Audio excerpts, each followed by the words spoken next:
Hello students, कैसे हैं आप सब। आशा करती हूँ आप अच्छे होंगे और अच्छे से अपनी पढ़ाई कर रहे होंगे। मैं मोनिका रावत आपका स्वागत करती हूँ आईसीटी वर्चुअल क्लासरूम देहरादून में। बच्चों, आज हम क्लास 11th का जो आपका सब्जेक्ट है फिजिक्स, उसका चैप्टर यूनिट एंड मेजरमेंट को कंटिन्यू करें। तो बच्चों, पिछले लेक्चर में हमने ये देखा था कि यूनिट यानी मात्रक क्या होते हैं, डिराइव यूनिट और जो आपकी बेस यूनिट्स होती हैं वो क्या होती हैं, ये हमने जाना था। किस प्रकार से आपकी जो है बेस यूनिट के माध्यम से डिराइव यूनिट बनती है, ये भी हमने देखा था।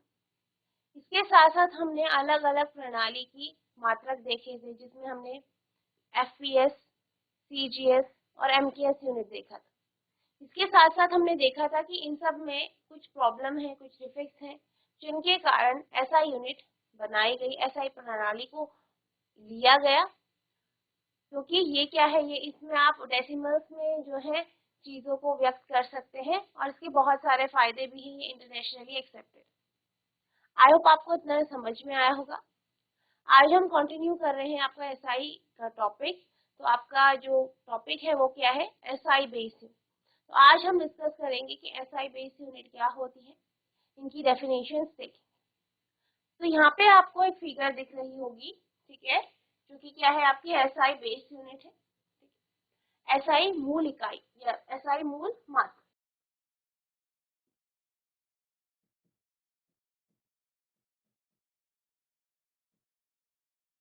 तो हमारे पास जो मूल मात्रक है वो आपके साथ है, आप देख सकते हैं। पहला है टाइम यानी समय, टाइम यानी समय। दूसरा है लेंथ यानी लंबाई। तीसरा है मास यानी द्रव्यमान। चौथा है इलेक्ट्रिक करंट यानी विद्युत धारा।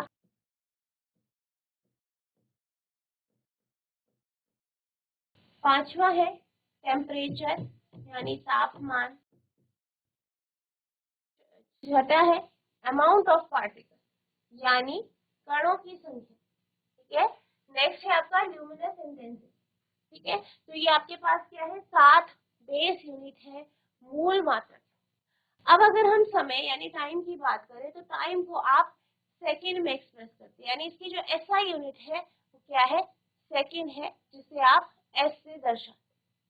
इसी तरीके से अगर हम लंबाई यानी लेंथ की बात करें तो लंबाई का जो एसआई मात्रक है वो मीटर है, जिसे हम एम से रिप्रेजेंट करते हैं। द्रव्यमान यानी मास का जो एसआई मात्रक है वो आपका केजी है यानी किलोग्राम। नेक्स्ट विद्युत धारा, विद्युत धारा का जो एसआई मात्रक है वो आपका एम्पियर है। तापमान का केल्विन यानी कि नंबर ऑफ पार्टिकल का आपका मोल है, ठीक है, एम वो एल से जिसे रिप्रेजेंट करते हैं। और ल्यूमिनस इंटेंसिटी का है आपका कैंडेला यानी सी। तो ये आपके पास क्या है, बेस यूनिट है यानी मूल मात्रक।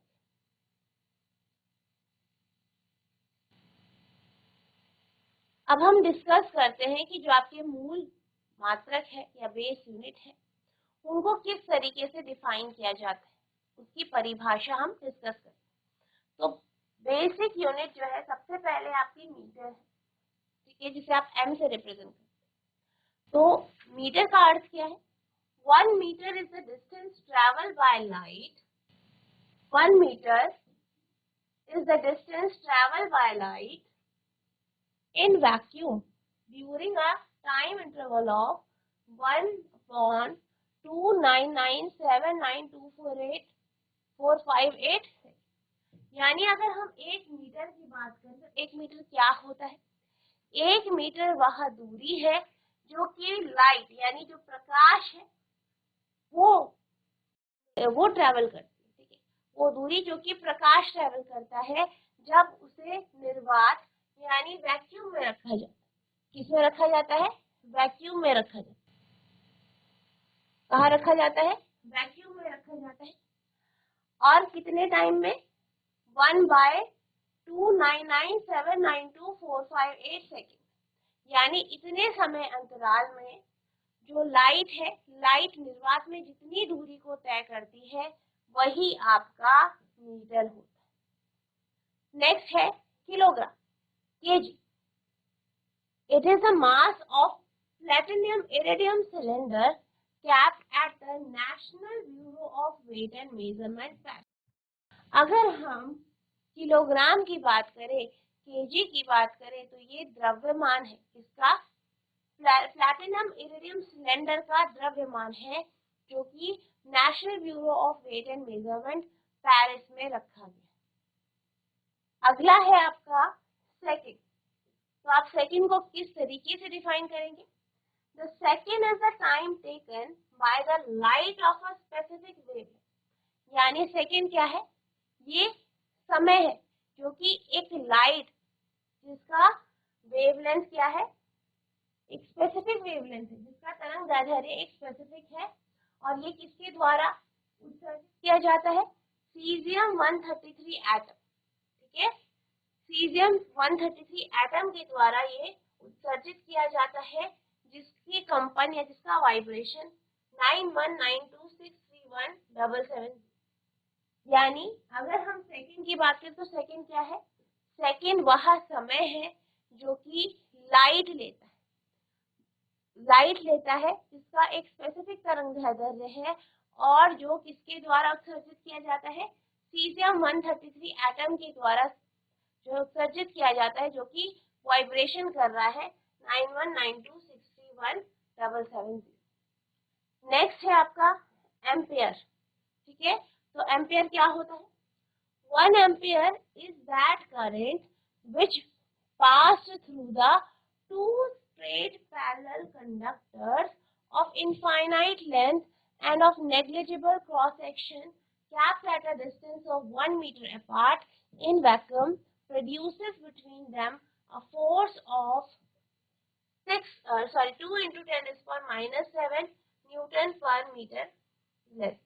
अब अगर हम एम्पेयर की बात करें तो एम्पेयर क्या है?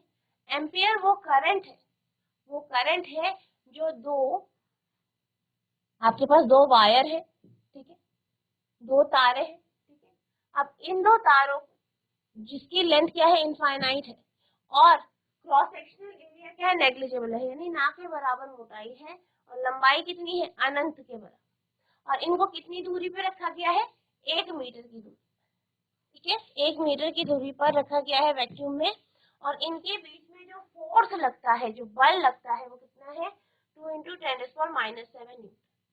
यानी कि जब हम दो ऐसी वायर या तार जिनकी लंबाई अनंत है और जिनका जो क्रॉस सेक्शनल एरिया है वो ना के बराबर है, उनको जब हम 1 मीटर की दूरी पर रखते हैं और इनके बीच में जो फोर्स लगता है वो 2 into 10⁻⁷ न्यूटन का लगता है, तो ऐसी कंडीशन में जो करंट फ्लो करती है वही आपकी 1 एम्पियर करंट है।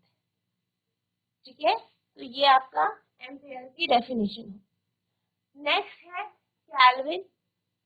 It is the fraction 1/273.6 of thermodynamic temperature of the triple point of water। अब अगर हम केल्विन की बात करें तो केल्विन क्या होता है? केल्विन जो है थर्मोडायनेमिक टेम्परेचर का 1/273.6 फ्रैक्शन है, ठीक है, जो कि पानी का क्या है? Triple point.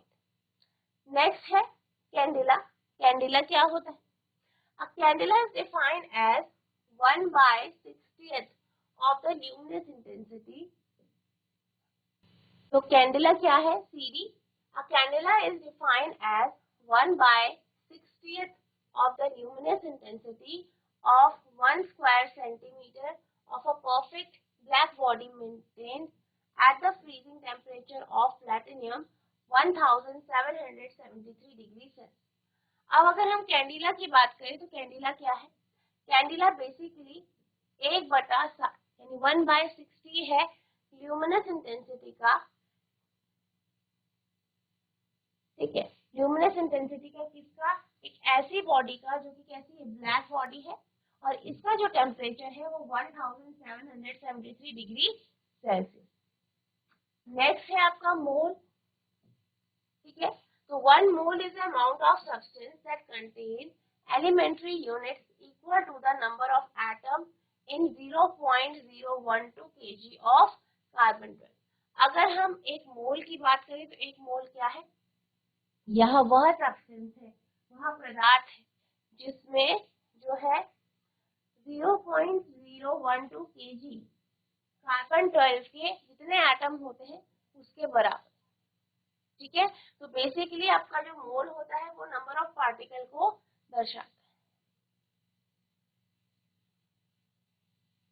आप यहाँ पे देख सकते हैं ये आपके एसआई मात्रक है। पहला है लंबाई मीटर एम, मीटर संकेत एम लंबाई का एसआई मात्रक है। इसे निर्वात में प्रकाश की चाल सी के नियत संख्यात्मक मान 299792458 को लेकर, जो कि मीटर प्रति सेकंड मात्रक में व्यक्त है, से परिभाषित किया गया है, जहां सेकंड सीजियम आवृत्ति डेल्टा न्यू के पदों में परिभाषित। अगला है आपका द्रव्यमान यानी किलोग्राम केजी। किलोग्राम संकेत केजी द्रव्यमान का एसआई मात्रक है, जिसे प्लांक नियतांक h के नियत संख्यात्मक मान 6.62607015 इंटू 10⁻⁻34 को लेकर, जो कि JS मात्रक में व्यक्त है, से परिभाषित किया गया। यहाँ मात्रक JS किलोग्राम मीटर स्क्वायर प्रति सेकंड के समान है, जहाँ मीटर और सेकंड की परिभाषा C अथवा डेल न्यू के पदों में दी गई। अगला है समय, जिसे हम सेकंड में जो है दर्शाते हैं। सेकंड समय का एसआई मात्रक है। इसकी परिभाषा सीजियम आवृत्ति डेल न्यू, जो सीजियम 133 परमाणु की अक्षुब्ध मूल अवस्था अति सूक्ष्म संक्रमण आवृत्ति है, के नियत संख्यात्मक मान 9192631770 को लेकर, जिसे हर्ट्ज मात्रक, जो कि प्रति सेकंड के समान है, में व्यक्त किया गया है, दी गई।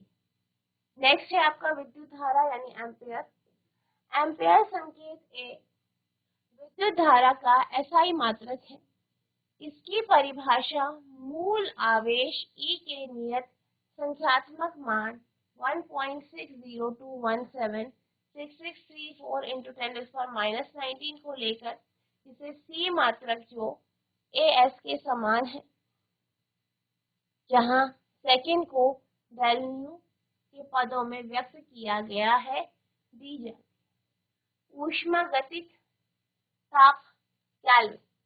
केल्विन संकेत के ऊष्मागतिक ताप का एसआई मात्रक है। इसकी परिभाषा बोल्ट्जमैन नियतांक K के नियत संख्यात्मक मान 1.380649 इंटू 10⁻⁻23 को लेकर, जिसे जूल पर केल्विन मात्रक में व्यक्त किया गया है, जो किलोग्राम मीटर स्क्वायर प्रति सेकंड स्क्वायर प्रति केल्विन के समान है, जहां किलोग्राम मीटर और सेकंड को HC और डेल न्यू के पदों में परिभाषित किया जाता है, दी गई। पदार्थ की मात्रा मोल। मोल संकेत मोल पदार्थ की मात्रा का एसआई मात्रक है। एक मोल को में ठीक 6.0221476 इंटू 10⁻23 ही मूलभूत कण है। यहाँ संख्या आवोगाद्रो स्थिरांक Na का नियत संख्यात्मक मान होता है, जब उसे प्रति मोल मात्रक में व्यक्त किया जाता है। इसे एवोगैड्रो संख्या कहा जाता है। किसी निकाय के पदार्थ की मात्रा संकेत n विशिष्ट मूल कणों की संख्या का आमाप होता है। ये मूल कण एक परमाणु, अणु, आयन, इलेक्ट्रॉन आदि अन्य कण या कणों के विशिष्ट समूह हो सकते हैं। नेक्स्ट है आपकी ज्योति तीव्रता कैंडला CD। कैंडेला संकेत सीडी दी गई दिशा में ज्योति तीव्रता का एसआई मात्रक है। इसकी परिभाषा 540 × 10⁻12 हर्ट्ज आवृत्ति वाले एक वर्णी विकिरण की दीप्त प्रभाविता के सीडी के नियत संख्यात्मक मान 683 को लेकर जब उसे IM पर वॉट की मात्रकों में व्यक्त किया जाए तो CDSR पर वॉट या CDSR पर kg पर मीटर स्क्वायर पर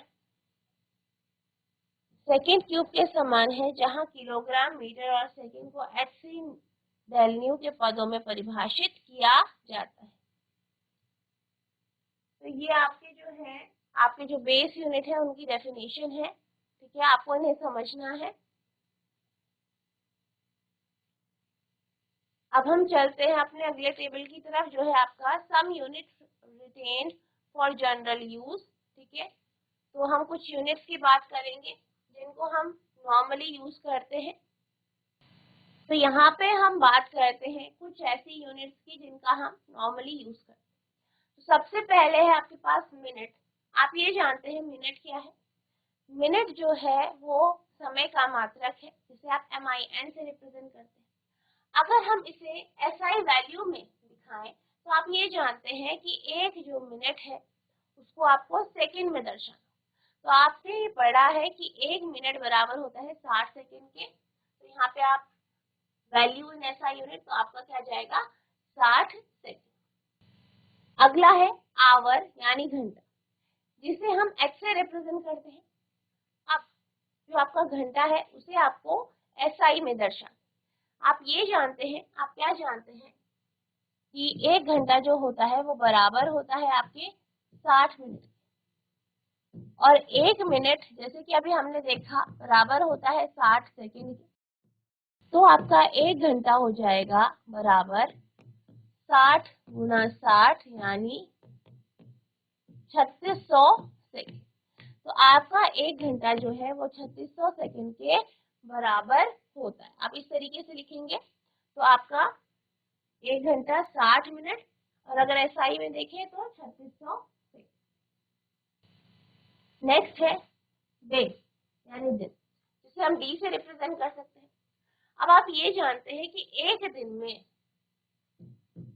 दिन में कितने घंटे होते हैं 24 घंटे।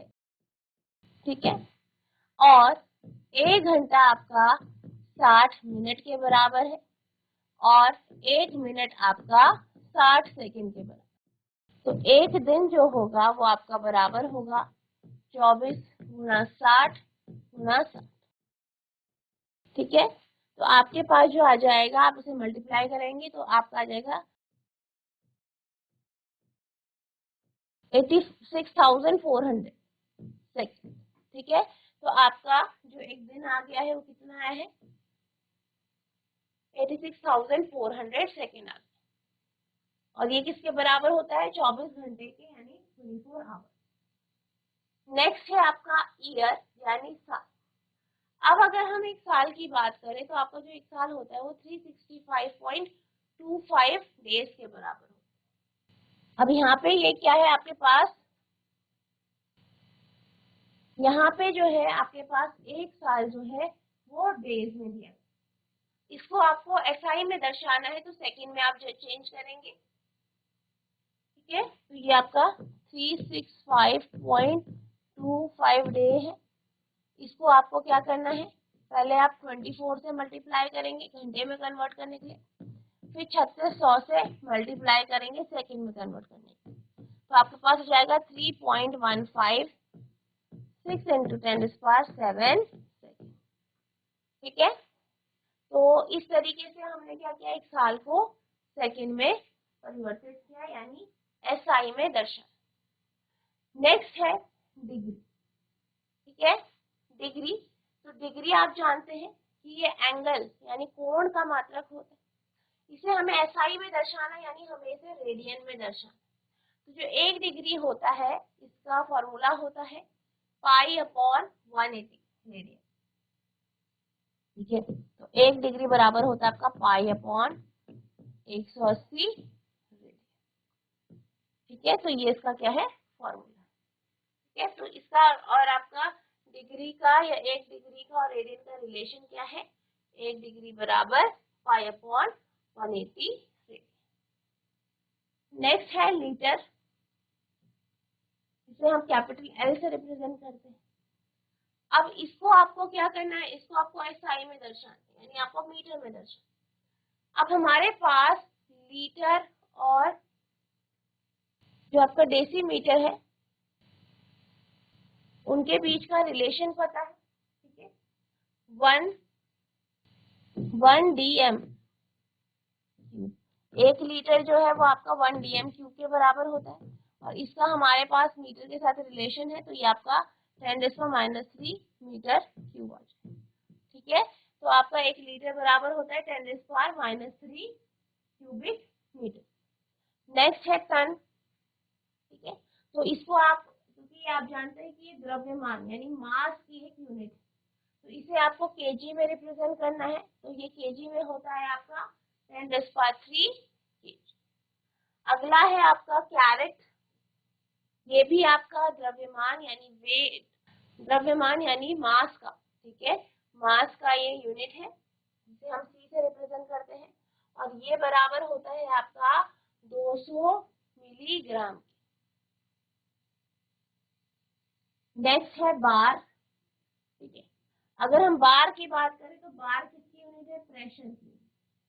ठीक है, प्रेशर की यूनिट है, और इसकी एसआई यूनिट आपकी पास्कल होती है, तो आप इसे पास्कल में कन्वर्ट करेंगे तो आपका एक बार बराबर होता है 0.1 मेगा पास्कल, तो ये आपका 10⁻⁶ 5 पास्कल है। ठीक है, अगला है क्यूरी।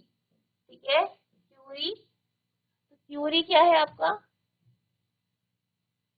तो आप सीआई से रिप्रेजेंट करते हैं, और इसको आप सेकेंड में चेंज करेंगे तो आपके पास आ जाएगा 3.7 × 10⁻10 पर सेकेंड, यानी 1 क्यूरी बराबर होता है आपका 3.7 × 10⁻10 पर सेकेंड।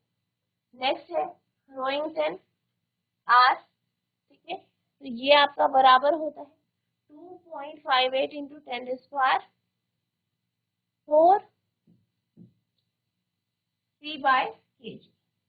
अगला है क्विंटल, तो क्विंटल जो है वो आपका द्रव्यमान यानी मास का है यूनिट, इसे आप क्यू से रिप्रेजेंट करते हैं, और ये 100 किलोग्राम के बराबर। अगला है बैरन। ठीक है, तो बैरन को आप बी से रिप्रेजेंट करते हैं, और ये आपका 10⁻28 मीटर स्क्वायर के बराबर होता है, या 100 फर्मी मीटर स्क्वायर के बराबर ये होता है। नेक्स्ट है आपका आर, तो ये आप ए से रिप्रेजेंट करते हैं, 1 dam square decametre square, 1 decametre square बराबर 10⁻² मीटर स्क्वायर के ये बराबर होता है। अगला हेक्टेयर है, हेक्टेयर जो है आपका एरिया की यूनिट है, एच ए से रिप्रेजेंट करते हैं, तो 1 HM स्क्वायर इक्वल्स टू जाता है आपका 10⁻4 क्यूबिक मीटर स्क्वायर। नेक्स्ट है आपका स्टैंडर्ड एटमॉस्फेरिक प्रेशर यानी एटीएम, जो आपका एटमॉस्फेरिक प्रेशर होता है उसको हम पास्कल में चेंज करेंगे तो आपका आएगा 101325 पास्कल, या 1.013 × 10⁻6 पास्कल। तो ये आपकी कुछ जनरल यूनिट्स हैं।